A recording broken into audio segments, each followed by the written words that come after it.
Welcome to Sunday Extra. I'm Jim Singleton with Leighton Ford Ministries, and today we're going to get to watch a presentation and an, in effect, interview between Leighton Ford and Francis Collins that occurred at a meeting in Charlotte. Both of these, as you know, are fascinating characters. We all know Leighton, but Francis Collins has this long relationship to the field of science, to medicine. He's a fascinating soul in so many respects.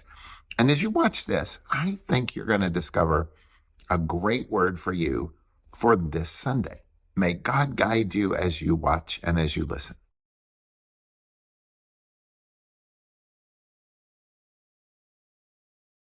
Each Christmas, for perhaps the last 20 years or so, our leadership group here in Charlotte has sponsored a guest breakfast for citizens and leaders of the city with a special speaker.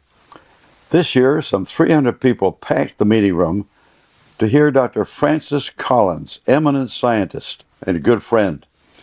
Dr. Collins is well known for many years as the head of the National Institutes of Health, overseeing the health services of this country in a brilliant way.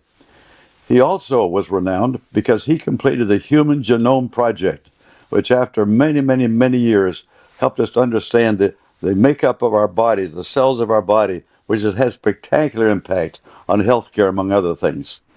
So he spoke as a scientist, but he also spoke as a follower of Jesus Christ. And his message was so powerful that we wanted to share it with you. In this, he tells his own story of how he was not a believer, how an elderly patient asked him what he believed, which set him in sort of a tailspin or a heart turn, and led him to become a pronounced follower of Jesus unashamedly. He's written a best-selling book, The Language of God, as to how our bodies reflect the goodness and the greatness of God. So as you watch, and watch all the way through, because at the very end, there's a twist in what he does that you will really enjoy. So here is Francis Collins.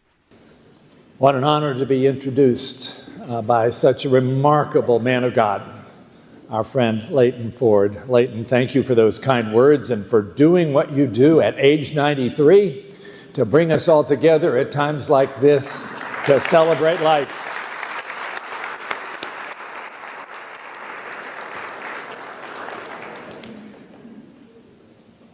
So yes, I am a physician, I'm a scientist. I've been greatly blessed to be asked to take on various leadership roles in science and medicine, including the Human Genome Project, the opportunity to lead the National Institutes of Health, which is the largest supporter of biomedical research in the world.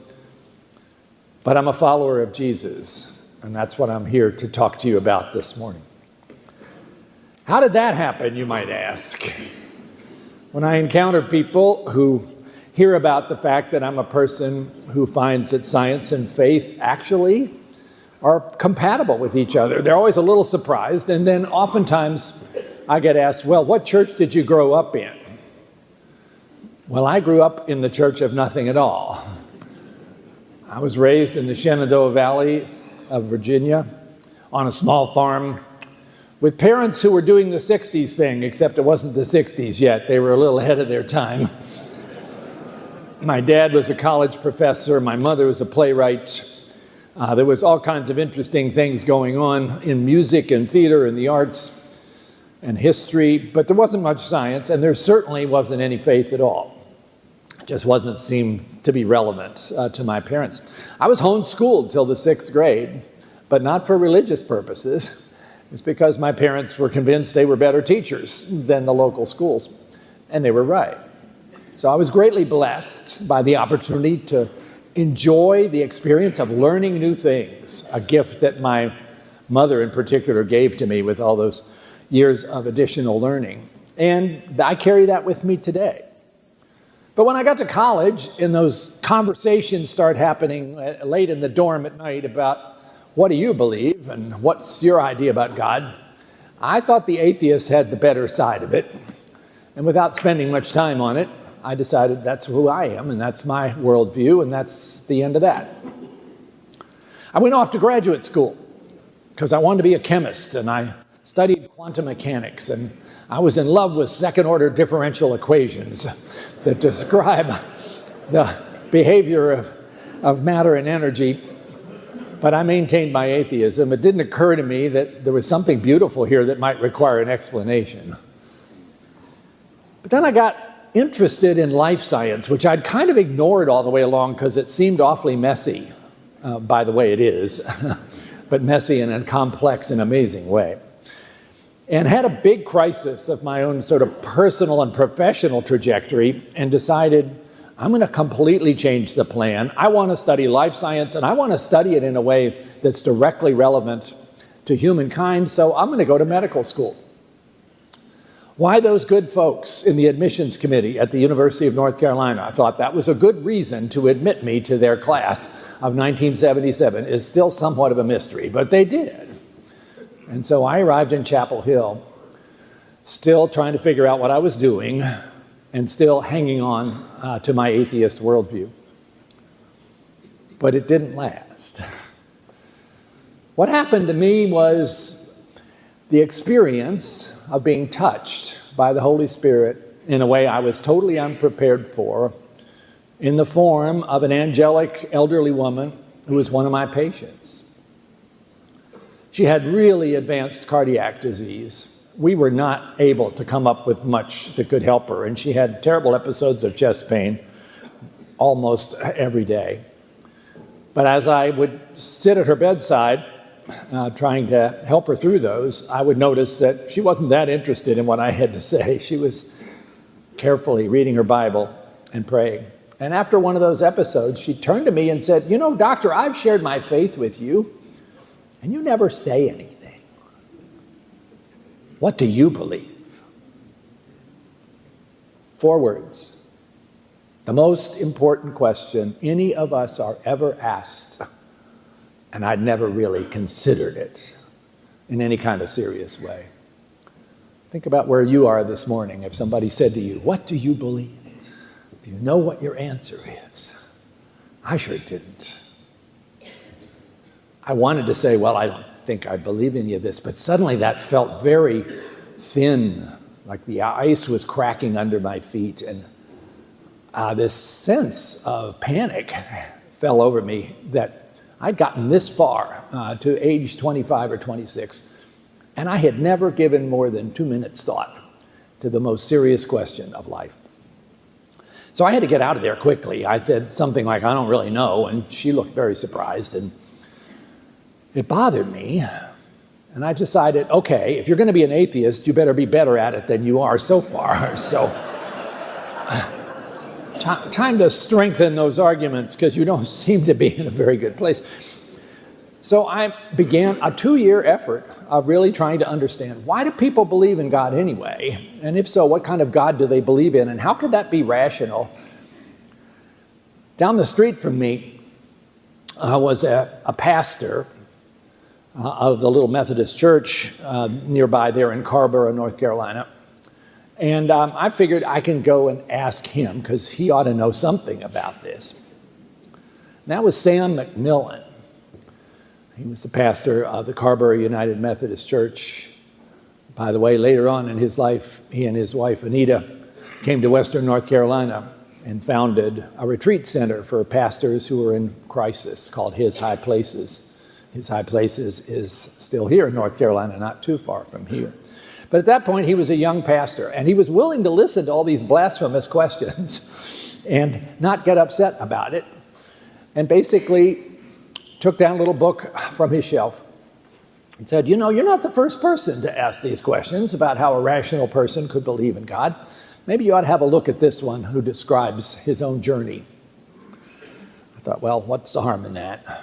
And I went home and I opened it up, and in the first 3 or 4 pages, realized that all of my arguments in favor of atheism were the arguments of a schoolboy.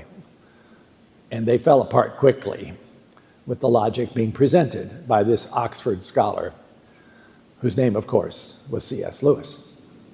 And this was Mere Christianity. And oh boy, did that shake me up. But I was not done, because I had deep resistance to all of this. I talked to other people in the medical school who said they were Christians and tried to figure out, how do you put that together with science? You've got to believe in something you can't prove. And they said, well, that's the point. That's what you call that leap of faith. And I began to realize that science itself provided me with evidence that I hadn't really thought about for the existence of a creator. Those second-order differential equations, why does that work? Why is it that, as the Nobel Prize Wigner described it, there seems to be the unreasonable effectiveness of mathematics to describe our universe? And even beyond that, and this one really blew me away, and maybe many of you haven't really looked at this issue, when you look at those mathematical laws that describe matter and energy, they have constants in them. The gravitational constant, the speed of light, the strong and weak nuclear forces. You can't derive the value of those constants from theory. They just are, and you have to do an experiment to measure them. Not too many decades ago, people began asking the question, suppose they had different values. What kind of universe would that be? And the answer was utterly astounding, that if any one of those 6 or 8 constants were off by just a tiny fraction of their current value, I mean tiny, like 1 part in a million, the whole thing doesn't work anymore. You can have a big bang, but you end up with particles just flying apart, and that's it. Or you have a big bang, and then there's a big crunch because things come back too quickly for anything interesting to happen. Just the tiniest manipulation of those constants, and there's no chance of any kind of life or any kind of complexity. Just a sterile universe. Wow. It feels like there was not just a creator who started the whole thing at the time of the Big Bang, but actually set the dials. That's beyond my ability to comprehend the intelligence that must represent, but it absolutely caught me. Now, the contrary to that, of course, the other perspective that an atheist will say is, well, there's multiple universes, right? An infinite number of them. And they all have different values of these constants, and of course, we're in the one where it all worked, or we wouldn't be here. That takes a lot of faith to imagine those infinite other universes that we will never be able to observe. You know the thing called Occam's razor? When you look at a certain series of facts and you have various options about what is the likely explanation, you pick the one that is the most simple and straightforward, that there was a creator.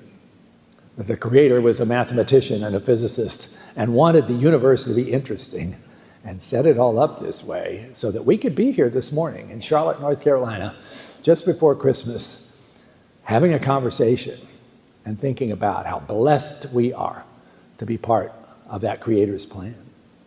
So that got me to the point of thinking about things like a deist, kind of like Einstein or Stephen Hawking, who could say, well, yeah, it is pretty amazing that things were set up this way, but wait a minute, you're not going to say that God actually cares about me?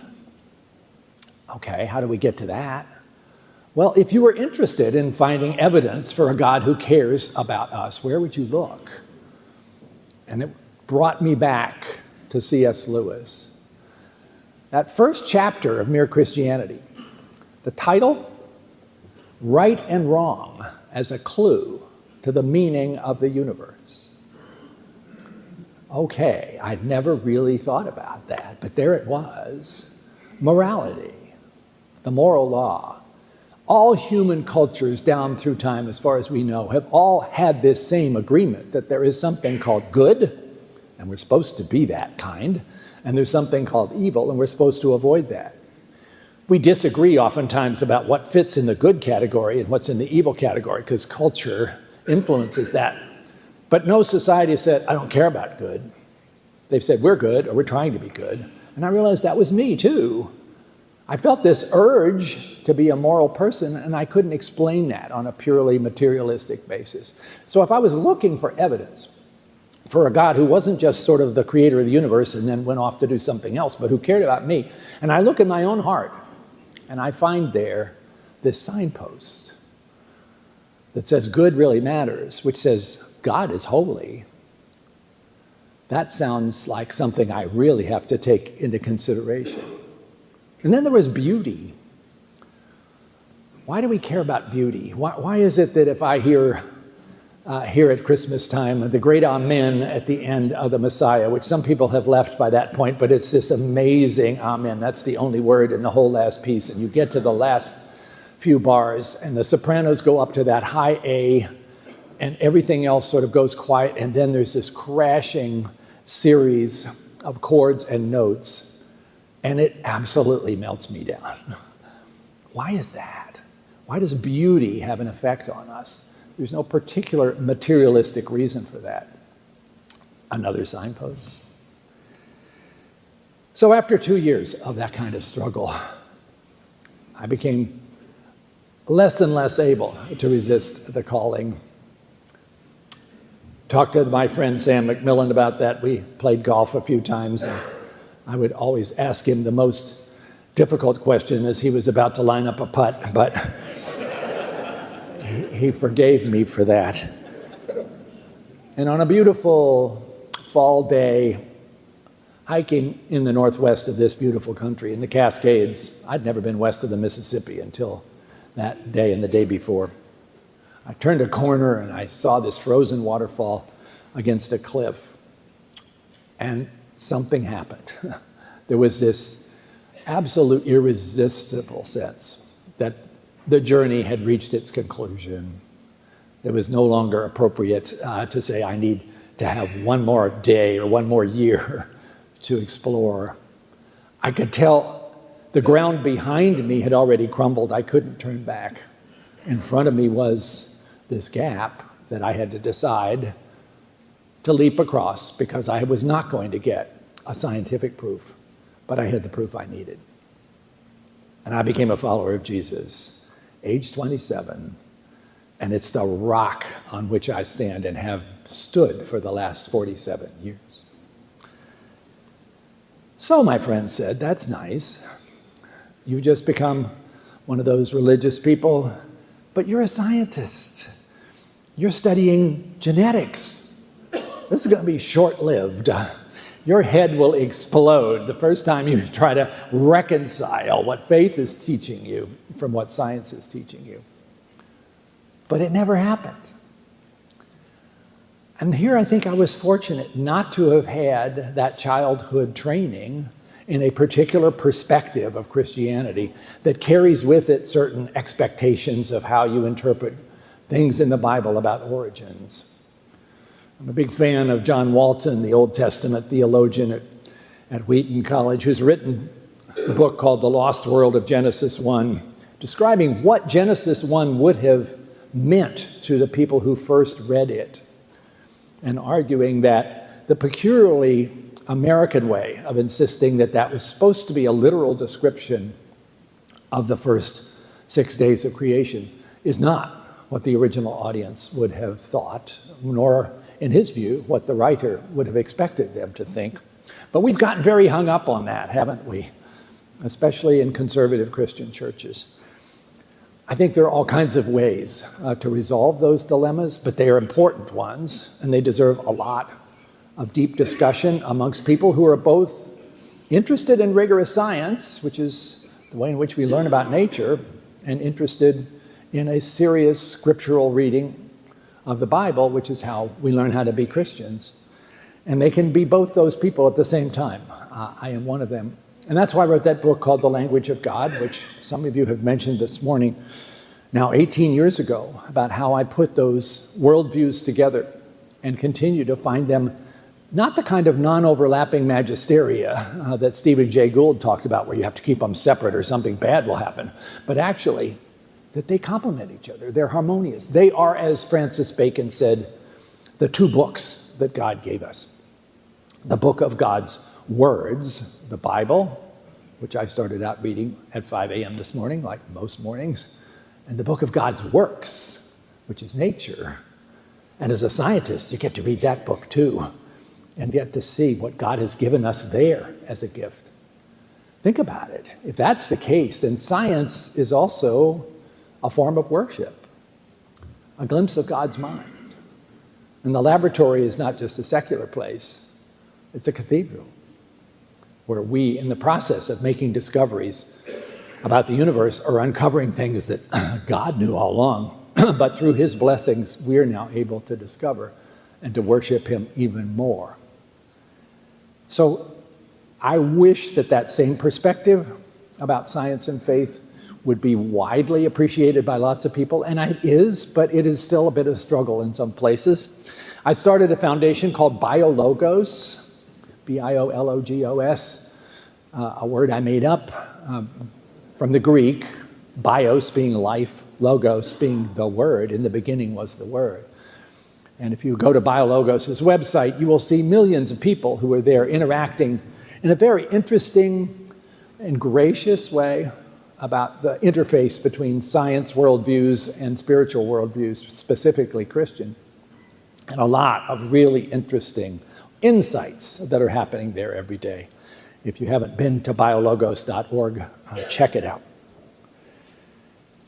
So as a Christian, I've had the privilege then of also being called in ways I did not expect to lead various scientific efforts.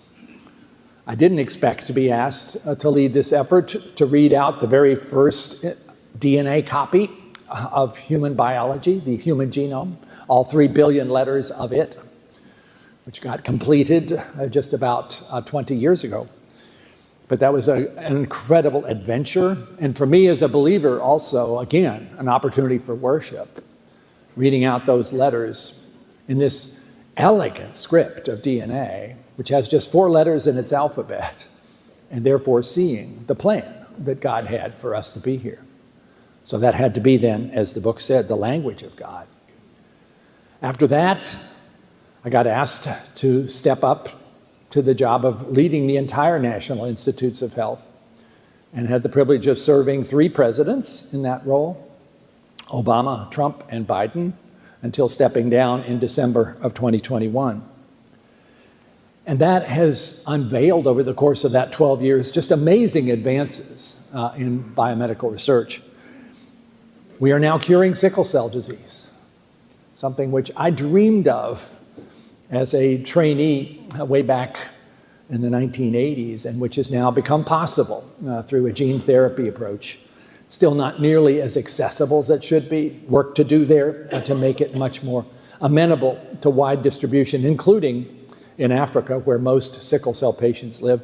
But we have shown the proof of principle. This is a disease that's not just curable, it has been cured.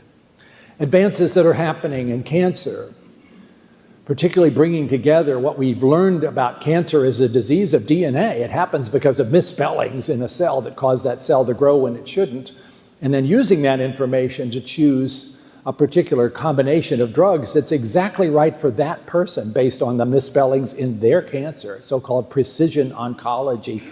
And then adding to that the ability to activate the immune system to be able to do what it is trying to do, but usually the cancer has overwhelmed it or convinced it there's nothing to see here. Cancer immunotherapy now in the place of being able to take people with stage 4 disease and take them forward to cures.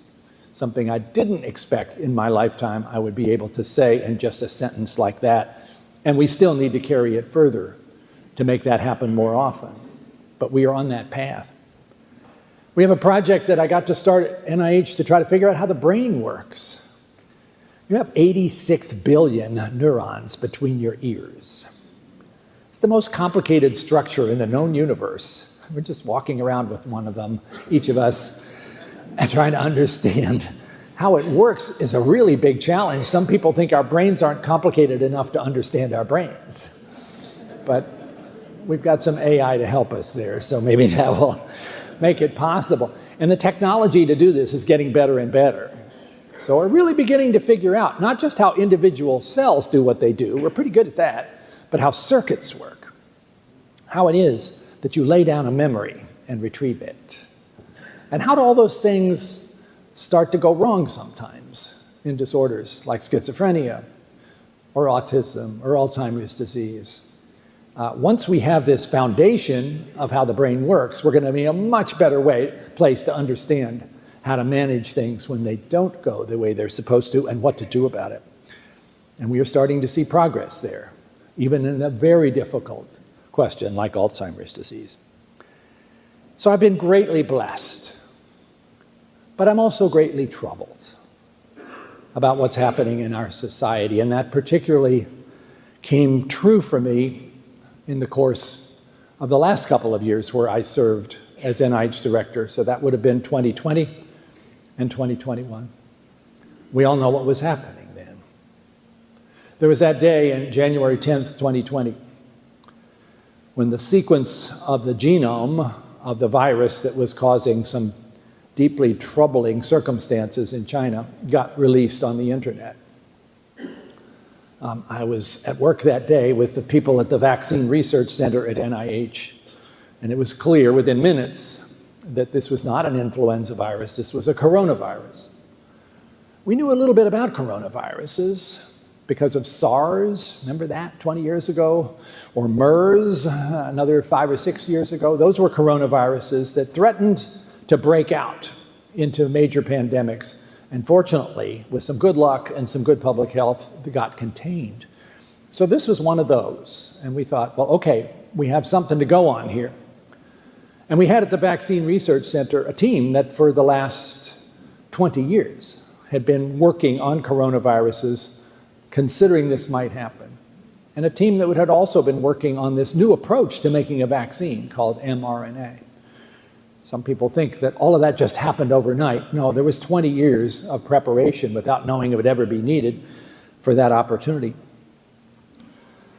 During 2020, the coming together of the scientific community was absolutely astounding. Most of us were working 100-hour weeks. Year, the public sector and the private sector got together without worrying about too many legal considerations or who was going to get the credit. Academics from many institutions around the country dropped everything to work on COVID. And we pushed forward at a pace never seen before, this opportunity to develop the vaccines that we hoped might be the best chance we had for ending what was obviously a critically difficult time. We've kind of suppressed some of those memories, I think, of what it was like in April or May of 2020 when we had really nothing to offer the people who got sick, and they were dying in the thousands every day. And meanwhile, all of us pushing to try to find better treatments, to develop better diagnostic tests, to know who was infected, to figure out how best to protect people from infection. And there was a lot of things that happened in that course of time that surprised even the experts, because this virus was diabolical, particularly in its ability to infect people who had no symptoms, who could then infect other people. But the vaccine was the big push. The way you develop a vaccine is, first, you have a design, you get that done quickly, in this case, in days, and then you test it simply in animal models, a mouse model, to see whether it seems capable of generating antibodies. And then you have to try it in a human trial. And you start with a phase 1 trial, which is maybe 12 volunteers, to see whether somebody actually makes an antibody, and most of all, does something bad happen? Because a lot of vaccines have surprises. That looked pretty good. Through Operation Warp Speed, which was a phenomenal investment of our country, led by the Trump administration, the ability to ramp up the full-scale trial was done at a pace never done before. For each of the vaccines, we estimated we needed 30,000 volunteers to know if the vaccine worked or not. And half of them would get the vaccine and half would get a dummy shot, and they wouldn't know which one they got. I bet some of you in this room may have participated in those trials. Even the people administering the shot didn't know whether they were giving the real vaccine or the dummy shot, because it was blinded intentionally, so there could be no sort of hopes snuck in here about what the answer should be. This was the rigorous way to assess. And there was that night in late November of 2020 when it was time to unblind the data for the Pfizer trial and the Moderna trial. I had prayed every day, many times a day, that somehow God would bless this effort.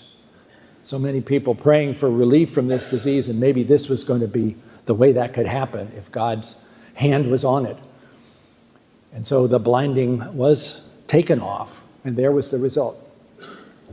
For those people, those 30,000 at this time with that original Chinese virus, 95% protection against hospitalization, almost 100% protection against death, and with relatively little in the way of side effects visible from that large number of people, although later on we learned there were even rarer side effects that could happen. It wasn't apparent with 30,000.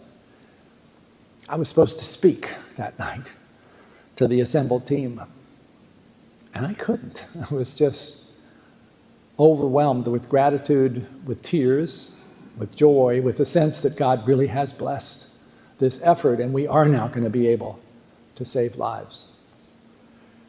And the estimates are that that vaccine saved 3.2 million lives in the United States over the next couple of years. One thing about vaccines is you don't know if you were the one. Maybe I was one of those 3.2 million people. Maybe you were. You won't know. We know about the people for whom it didn't work. But the part of this story that gives me the greatest heartache is what happened next.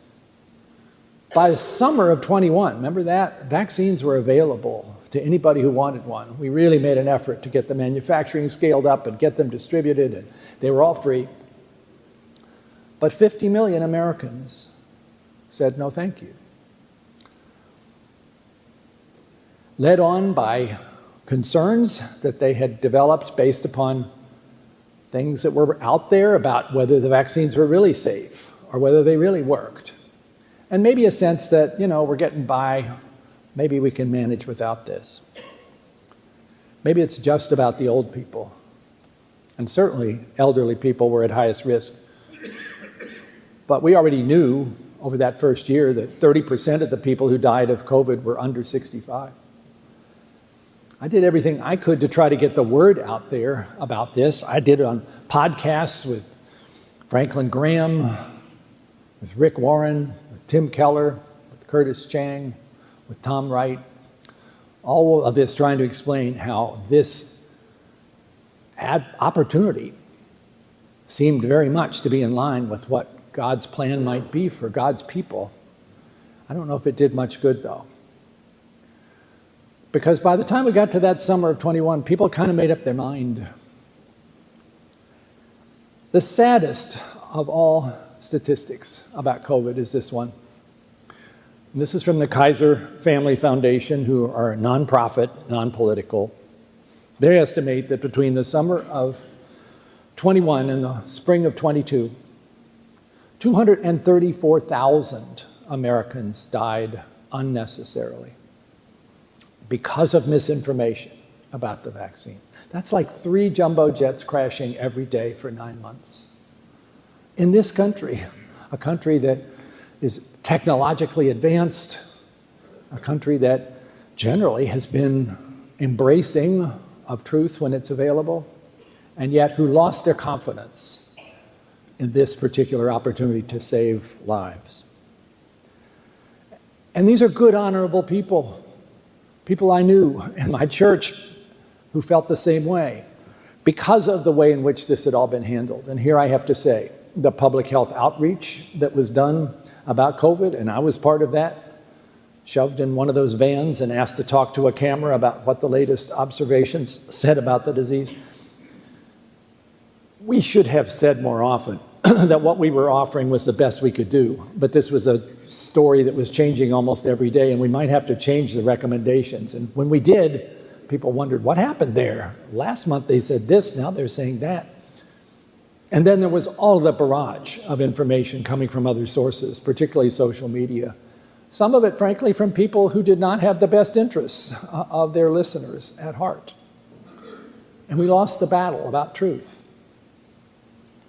And our culture wars, which were already pretty bad before COVID, really began to rage in even greater intensity. A common enemy is supposed to bring people together. The common enemy was SARS-CoV-2, that virus, and yet somehow it drove us apart. And the culture wars started killing people. This, for me, was totally unexpected. I did not imagine this kind of outcome would be possible. As I stepped down from NIH in 21, I spent a lot of time with my spiritual mentor, the Reverend Tim Keller.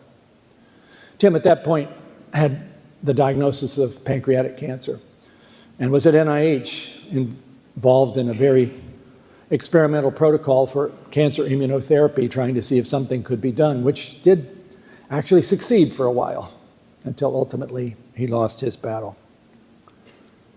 I was praying one day after reading a chapter in a book by Dallas Willard.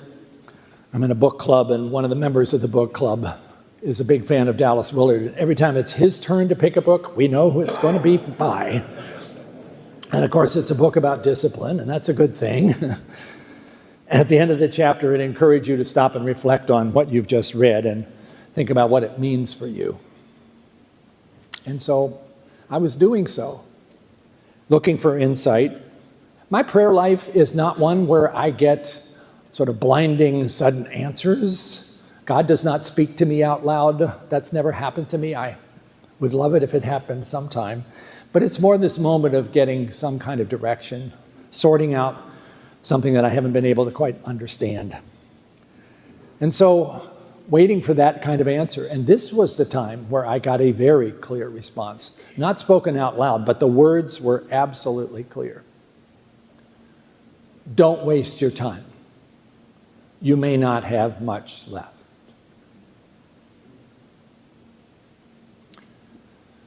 It was a few months later, I got a diagnosis of prostate cancer. All of this seemed to be saying, if you have something to say about what's happened to us, if you have a chance, as somebody who's been in the public eye, to say something about the diagnosis and maybe the treatment of a polarized society that is not just causing a lot of distress, but actually loss of life, you better get to it. Tim Keller relentlessly encouraged me to pay attention to that message. And that is how then this book came about, The Road to Wisdom, which is dedicated to Tim. So if you like it, thank him. If you hate it, blame him, because I wouldn't have written it without that kind of unrelenting encouragement. We lost him about a year ago, and I think of him every day, and I have all these sermons on my laptop, so if I need a little dose of Tim, I know how to go and find it. So what's the book say? What's it about? What's this diagnosis? I think what we are missing here is the ability to sift through a whole lot of confusing information and try to figure out where is that leading us on this road towards wisdom. Wisdom is a complicated word. What does that mean anyway? Is it just knowledge? Well, no, it's more than that, but it depends on knowledge. I don't think you can be wise if your facts aren't straight. But wisdom has to add to that. Experience, insight, judgment, and a moral compass. Knowledge doesn't necessarily carry morality with it, but wisdom had better. How do you get wisdom? It's a story about a young man who wanted an answer to that question, and he asked a lot of other smart people, and they said, there's this guy up in the Himalayas, and go ask him because he has the answer. So he goes, to the Himalayas, and he finds the master, and he says, please tell me, how do I get wisdom? And the master said, well, that's very easy. Good judgment. That didn't quite do it for him. It's like, okay, wait a minute, how do I get good judgment? And the master says, experience. Okay, I'm sort of beginning to get this, but how do I get experience? Bad judgment. Think about it. Okay, we are in a place where we've had some good judgment, some experience, and some bad judgment. So I think we're all trying to get there on this road. Me too. And yet, the road's got a lot of potholes, and it feels like sometimes we've fallen off into the ditch and are trying to pick ourselves back up again. It's a road we're never going to get to the end of, but it is a desirable journey to engage in. And what is it that's causing it to be so hard right now? And that's where these four themes of the book emerge. One is truth. Is there such a thing as objective truth? Yes, there is. Despite postmodernist thinking, which I think has overall been an entirely negative philosophical venture that has confused people about whether the earth is flat. There's a bunch of people who think it is, because it's become fashionable to say, well, that might be true for you, but it's not true for me. And that's okay if we're arguing about a movie, but it's not okay about whether the sun and the earth are arranged in a certain way that the earth goes around the sun. And it's not okay if it's like, climate change might be true for you, but it's not true for me. I'm getting into a difficult spot here for some people, but look at the data. Our planet is warming at an unprecedented rate. There's no way around the thermometer data, and there's no real way around saying that's because of human activity. And yet we're still spending a lot of our time arguing about that. Truth has to matter. It cannot be okay to have alternative facts. There are just facts. And yet we have, particularly in the last 7 or 8 or 10 or 20 years, as we've become more and more polarized, moved ourselves into separate camps with our own version of what's true. And some of the things that get smuggled in there really aren't true. And that's dangerous for a society that wants to flourish and needs to come back together again. Science is a way of discovering truth about nature. Science gets things wrong sometimes, but it's self-correcting. Any claim that science has made that matters is going to get checked by other people. There's nothing a scientist loves more than debunking somebody else's conclusion. So it's going to get debunked if it wasn't right. So you can trust over the course of time that science is going to provide you with established facts that you can count on. And what about faith? Secular people looking at this book ask, why is faith in here? Well, it has to be in here. That's a transcendental kind of truth that we need more than ever. And yet our faith communities in many ways are struggling with this because in many instances it seems the political messages have almost overcome the faith messages. Ask yourself, if you actually decided to plan your life as a Christian around the Sermon on the Mount, how would we look? All those Beatitudes, blessed are the meek, blessed are the peacemakers. You have to love not just your neighbor, but your enemies.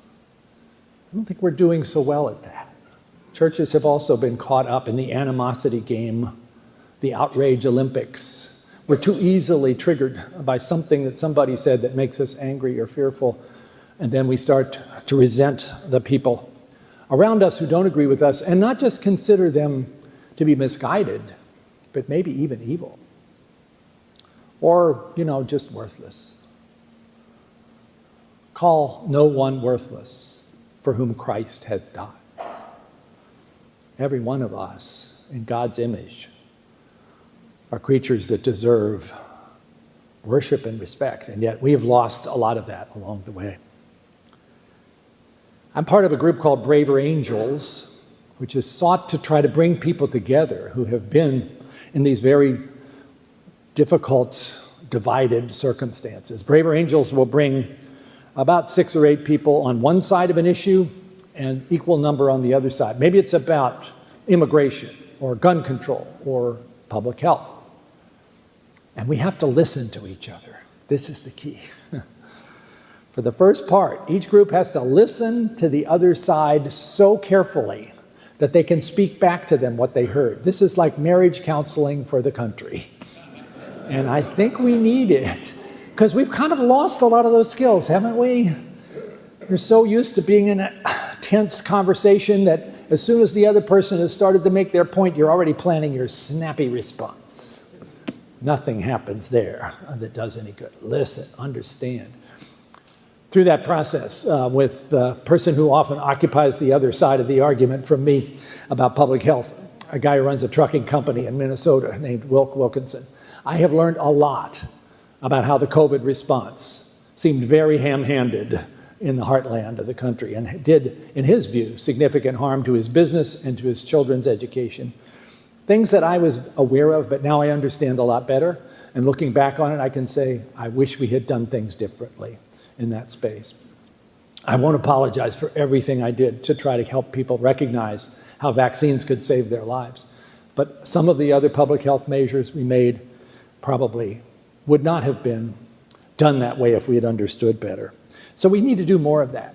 So in this book, it's not just a discouraging diagnosis of how everything's wrong, although things are wrong.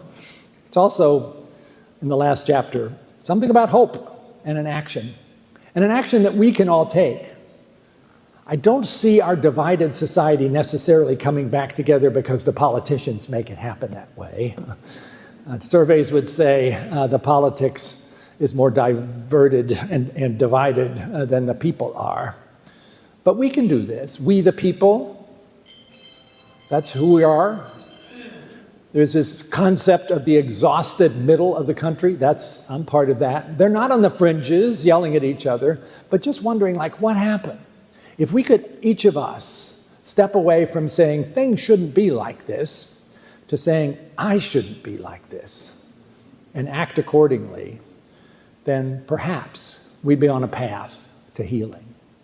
And what does that mean? There's a pledge in the back of the book. I'd encourage you to look at that, or even just go to the internet and type in Road to Wisdom Pledge, and it'll take you to that. It's on the Braver Angels website. Basically, making a commitment that we're not just going to look at this as an outsider, but be an insider and say, here's some things I'm going to do. I am going to reach out to people who I know disagree with me about something that used to be the kind of person I could talk to, but now we're not doing that anymore, and I'm going to listen. I'm not going to try to change their mind. I'm going to listen, hear what their perspective really is, and then I'm going to try to see whether my perspective needs to be modified as a result. That's what we used to do, and we've stopped doing it in a lot of places. And I'm also going to be somebody who tries to do a better job of filtering information that's coming at me to decide whether it's true or not.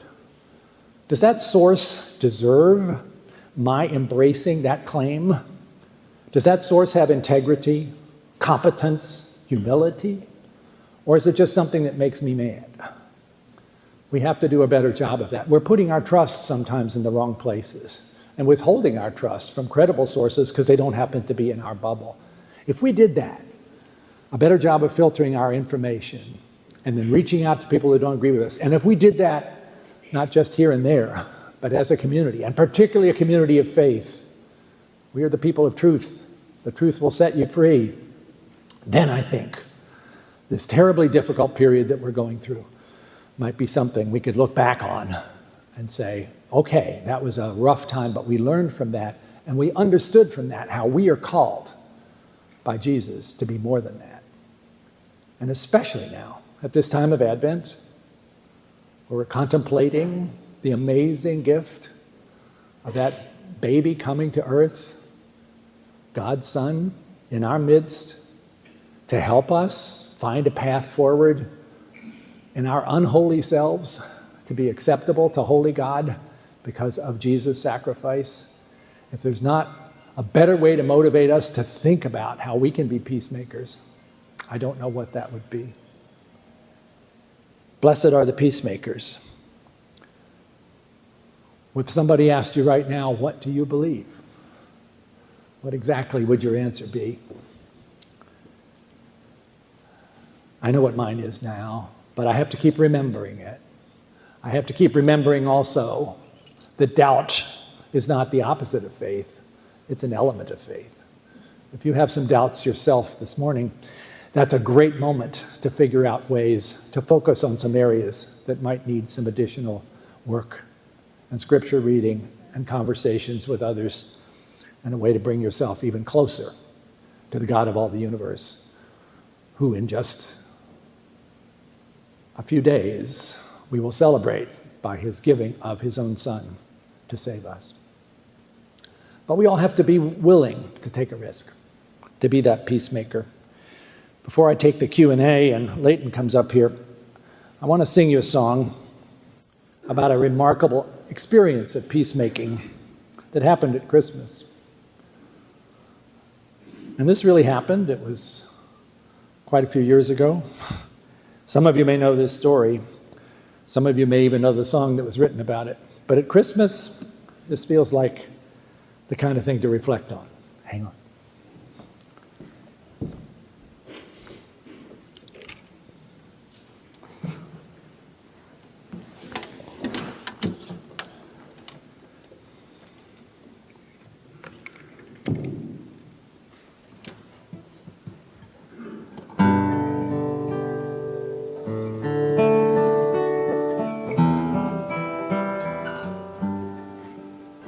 It's World War I.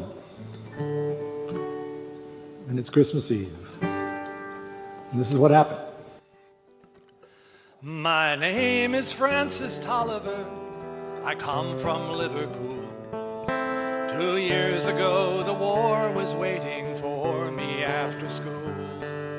To Belgium and to Flanders, to Germany, to here, I fought for king and country I loved dear.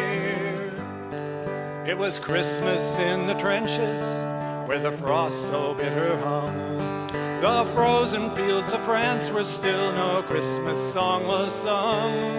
Our families back in England were toasting us that day, their brave and glorious lads so far away. I was lying with my messmates on the cold and rocky ground, when across the lines of battle came a most peculiar sound. Says I, now listen up, me boys, each soldier strained to hear, as one young German voice sang out so clear. He's singing bloody well, you know, my partner says to me. Soon one by one each German voice joined in harmony. The cannons rested silent, the gas cloud rolled no more, as Christmas brought us respite from the war. Well, as soon as they were finished and a reverent pause was spent, God rest ye merry gentlemen, struck up some lads from Kent. The next they sang was Stille Nacht, 'tis silent night, says I, and in two tongues one song filled up the sky. There's someone coming toward us, the front line sentry cried. All sights were fixed on one lone figure trudging from their side. His truce flag like a Christmas star shone on that plain so bright, as he bravely strode unarmed into the night. Then one by one on either side walked into no man's land. With neither gun nor bayonet, we met there hand to hand. We shared some secret brandy and wished each other well, and in a flare-lit soccer game, we gave 'em hell. We traded chocolates, cigarettes, and photographs from home. These sons and fathers far away from families of their own. Young Sanders played his squeeze box, and they had a violin. This curious and unlikely band of men. Soon daylight stole upon us, and France was France once more. With sad farewells we each began to settle back to war. But the question haunted every heart that lived that wondrous night: whose family have I fixed within my sights? It was Christmas in the trenches, where the frost so bitter hung. The frozen fields of France were warmed as songs of peace were sung. For the walls they'd kept between us to exact the work of war had been crumbled and were gone forevermore. My name is Francis Tolliver, in Liverpool I dwell. Each Christmas come since World War I, I've learned its lessons well. That the ones who call the shots won't be among the dead and lame, and on each end of the rifle we're the same. Thank you all.